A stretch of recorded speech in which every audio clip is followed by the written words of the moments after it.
आप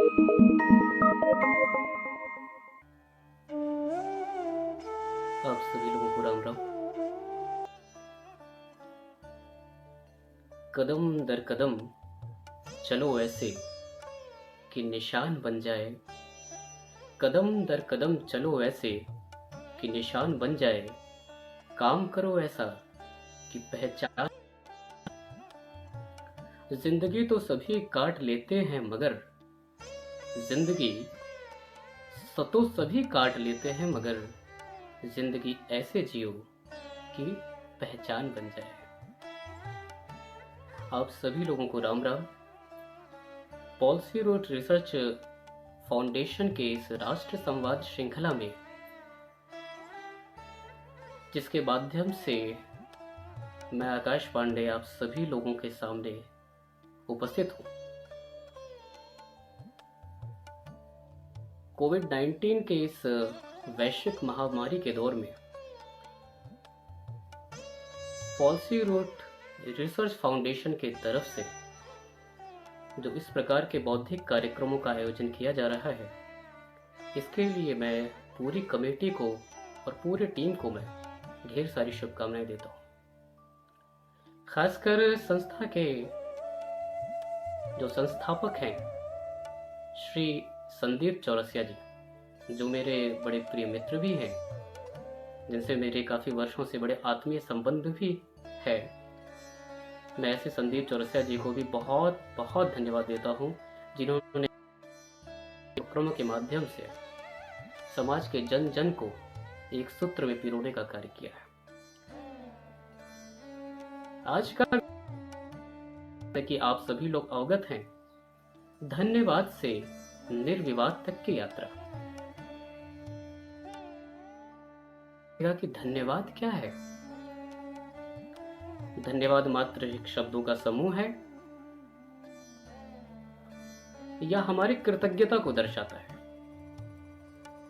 आइए पहले जानते हैं कि धन्यवाद क्या है। जो उस विराट के प्रति, वो ईश्वर के प्रति, जिसकी ये प्रत्येक रचना है जड़ चेतन अचेतन, जब उन समस्त रचनाओं के प्रति मनुष्य अनुग्रह से भर जाए तो ऐसे क्षण में जो पहला पुष्प हृदय में खिलता है वही है धन्यवाद। और जब यह धन्यवाद हमारे मन, कर्म और वचन में उतरता है तो हमारा जीवन समस्त संघर्षों से मुक्त होकर निर्विवाद होकर प्रेम में और करुणा से भर जाता है। यही है धन्यवाद से निर्विवाद तक की यात्रा। धन्यवाद मतलब आध्यात्मिक यात्रा शिकायत से धन्यवाद तक की यात्रा है। संसार में 3 प्रकार के प्राणी होते हैं। पहला तो संसारी, दूसरा साधक और तीसरा संत। संसारी वो होता है जो हर बात की शिकायत करता है। प्रभु ने मुझे ऐसी पत्नी क्यों दी, प्रभु ने मुझे ऐसा पुत्र क्यों दिया, ऐसे पिता, ऐसा परिवार, ऐसे पड़ोसी, हर विषय से वो शिकायत करते हैं। और ऐसे ही व्यक्ति पूर्ण रूप से संसारी माने जाते हैं। मतलब सिर्फ जीवन में शिकायतें ही होती हैं।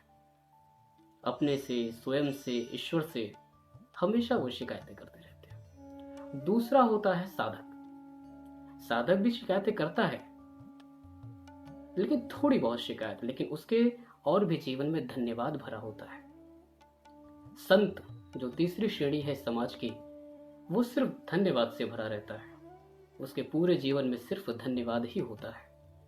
दूसरों को सिर्फ वो धन्यवाद ही देता है और ईश्वर के प्रति हमेशा कृतज्ञ रहता है।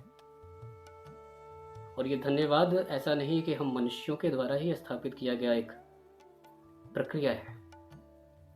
स्वयं भगवान शिव मां पार्वती को धन्यवाद कहते हैं। जब हम गोस्वामी तुलसीदास जी की रचित श्री रामचरितमानस को पढ़ते हैं तो हमें पता चलता है कि भगवान शिव जी ने एक बार नहीं, पार्वती जी को कई बार धन्यवाद कहा। उदाहरण के तौर पे बालकांड में भगवान शिव माँ पार्वती से कहते हैं, धन्य धन्य गिरिराज कुमारी, तुम समान नहीं को उपकारी। हे पार्वती जी, आपके जैसा कोई उपकारी नहीं है, आपको धन्यवाद धन्यवाद। आखिर धन्यवाद उन्होंने क्यों कहा? पूछे रघुपति कथा प्रसंगा, सकल लोक जग पावनी गंगा। हे पार्वती, आपने आज ऐसी कथा पूछी है जिस कथा रूपी गंगा से पूरी सृष्टि, जन जन सभी का कल्याण होगा। और ऐसा नहीं है कि भगवान शंकर, हम सबको पता है कि भगवान शंकर कौन है। तुम त्रिभुवन गुरु वेद बखाना, आन जीव पावर का जाना। समस्त त्रिभुवन के गुरु है, सभी विषयों के आचार्य हैं, चाहे वो योग हो, ध्यान हो, ज्योतिष हो, कर्मकांड हो, किसी भी प्रकार, किसी भी क्षेत्र में, विज्ञान के क्षेत्र में, सबके गुरु कौन है? भगवान शिव। लेकिन वो धन्यवाद किसको दे रहे हैं? मां पार्वती को। और एक ही बार धन्यवाद नहीं दिया, आगे भी गोस्वामी जी लिखते हैं कि धन्य सती पावन मति तोरी, रघुपति चर। हे पार्वती, आप धन्य हैं, आपकी मति निर्मल है। और ऐसा पहली बार ये वाकया नहीं हुआ। भगवान शिव जब त्रेता युग में अगस्त ऋषि जी के आश्रम जाते हैं, और वो भी कथा सुनने जाते हैं, बालकांड में चौपाई आती है, एक बार त्रेता युग माही, शंभु गए कुंभज ऋषिपाई। कुंभज, कुंभज मतलब होता है घड़ा।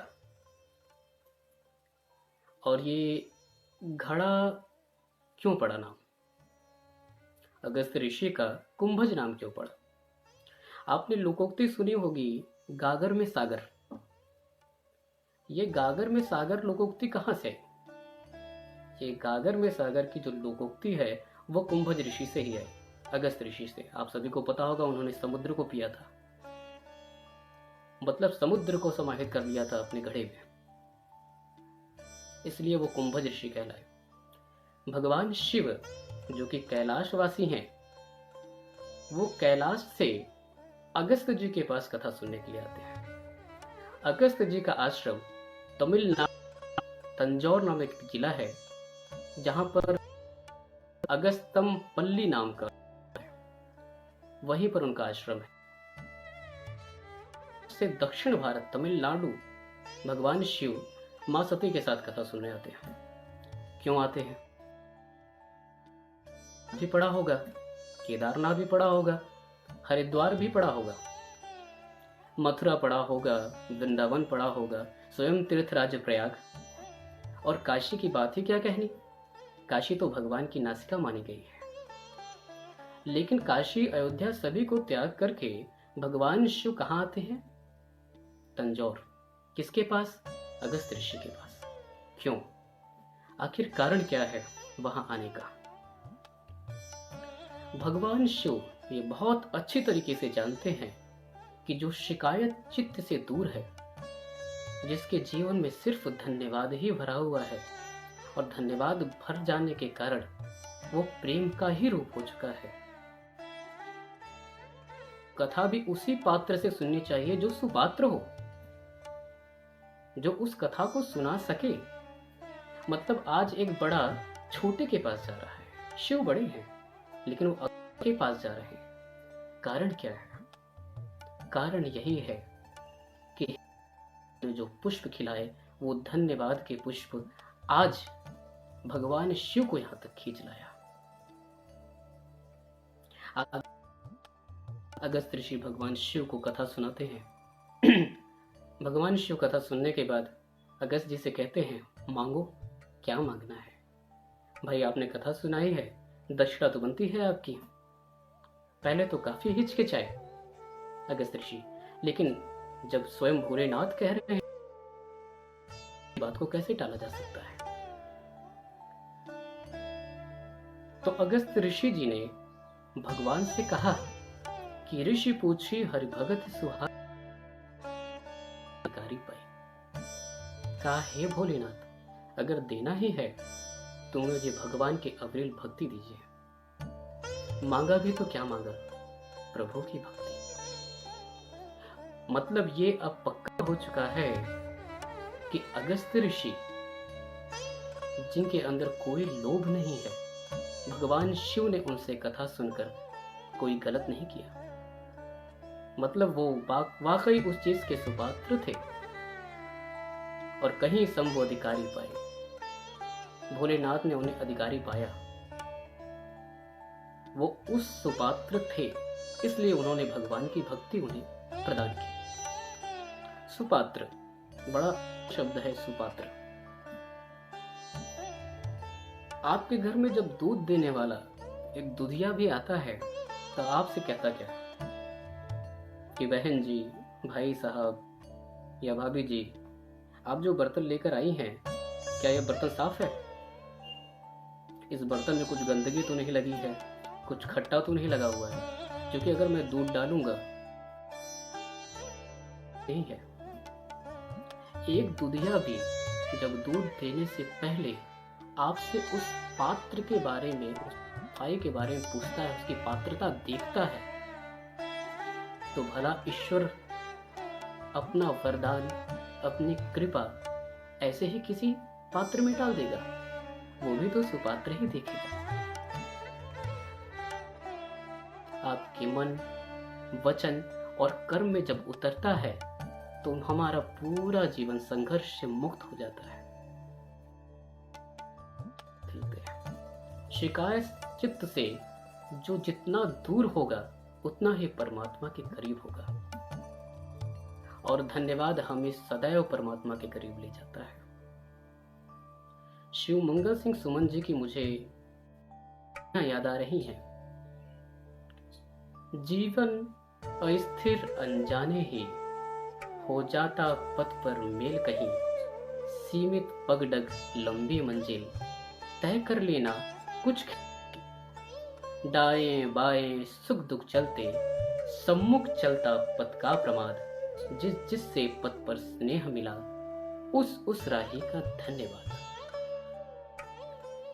कैसे चल पाता ये न मिला, होता मुझको आकुल अंतर, कैसे चल पाता यदि मिलते, चिर तृप्त अमरता पूर्ण प्रसाद। आभार उन सबका दे गए व्यथा का जो प्रसाद, जिससे पथ पर स्नेह मिला, उस राही का धन्यवाद।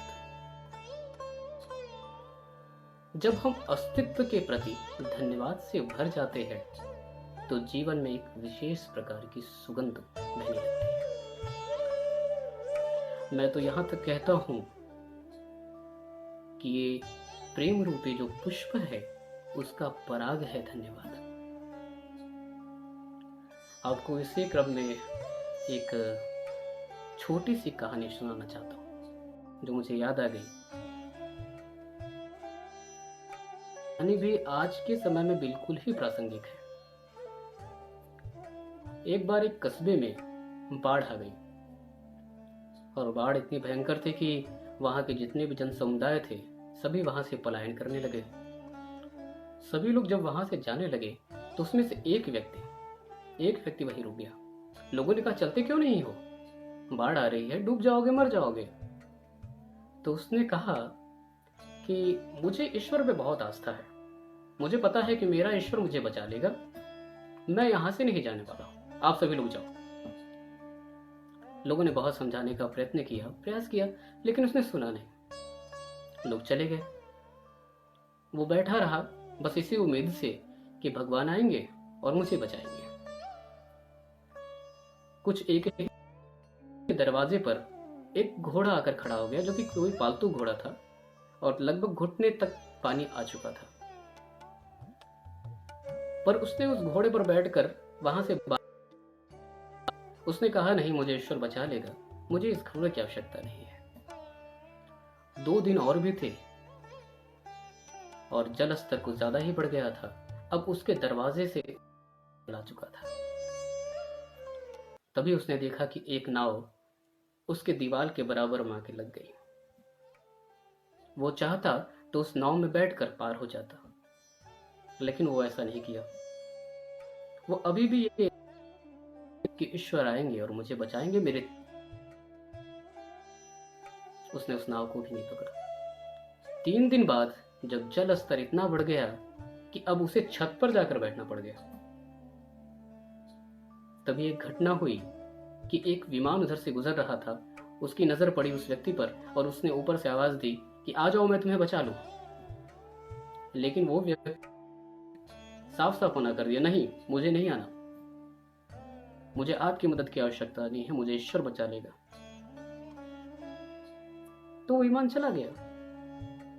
हुआ ऐसा कि वो व्यक्ति डूब कर मर गया, और जब वो ईश्वर के पास गया तो बिल्कुल शिकायत से भरने के बाद उसने भगवान से कहा कि मैं आप पर कैसे विश्वास कर लूं, अब मैंने आपकी इतनी प्रार्थना की, मैं आप पर इतना विश्वास रखता था, लेकिन आप मुझे बचाने आए। भगवान ने कहा, अरे मूर्ख, मैं तुम्हें एक बार नहीं, मैं तुम्हें 3 बार बचाने आया। पहली बार तो उस समय जब मैं घोड़े के रूप में आया, दूसरी बार उस समय जब मैं नाव के रूप में आया, और तीसरी बार आया जब मैं विमान के रूप में आया। पर तुमने ही इनकार कर दिया। तुम वो 3 बार मुझे इनकार करके और कहते हो कि मैं तुम्हें बचाने नहीं आया, तू मुझे पहचान नहीं सका। ऐसा ही ये कहानी आज के समय में बिल्कुल प्रासंगिक है कि महामारी के दौरान हमारे स्वास्थ्यकर्मी, हमारे डॉक्टर, हमारे नर्सेज, हमारी पुलिस प्रशासन उन सभी लोगों की मदद करने के लिए जा रही है जिनको मदद की आवश्यकता है। उसमें से कुछ धर्म विशेष के भी लोग हैं जो कहते हैं मुझे अपना भगवान बचा लेगा, मेरा ईश्वर मुझे बचा लेगा, मेरा अल्लाह मुझे बचा लेगा।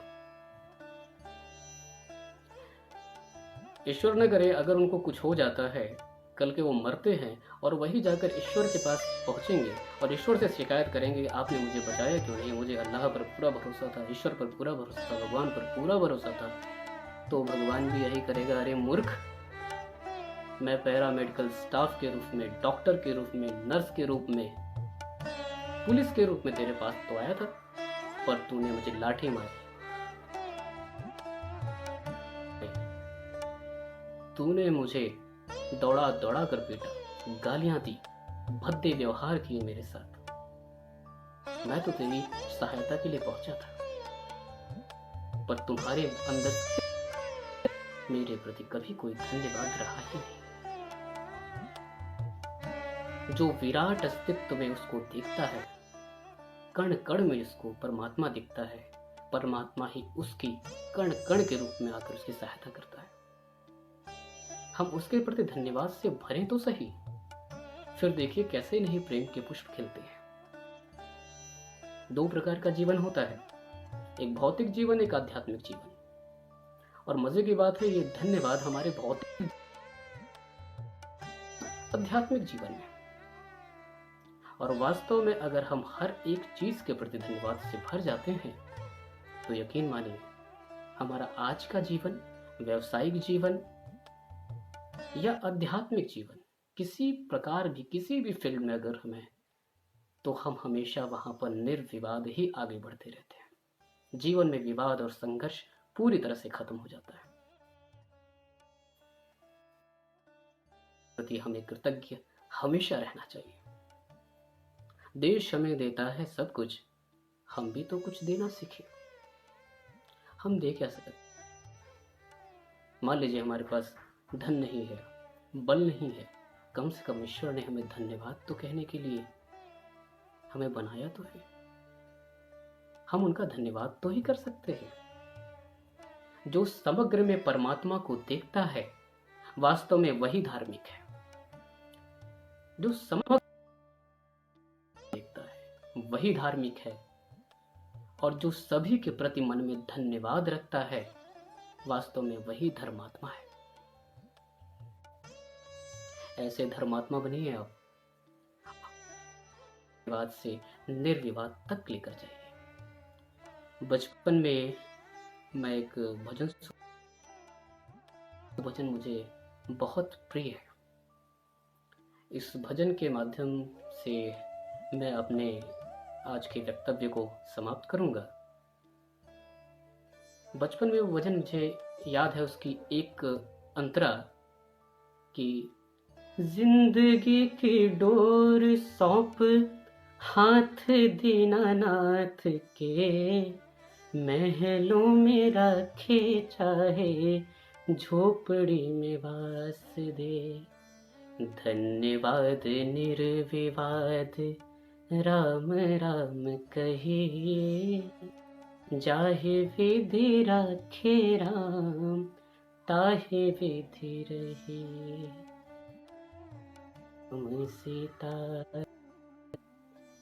इस छोटी सी पंक्ति के साथ आप सभी लोगों से आज्ञा चाहता हूँ।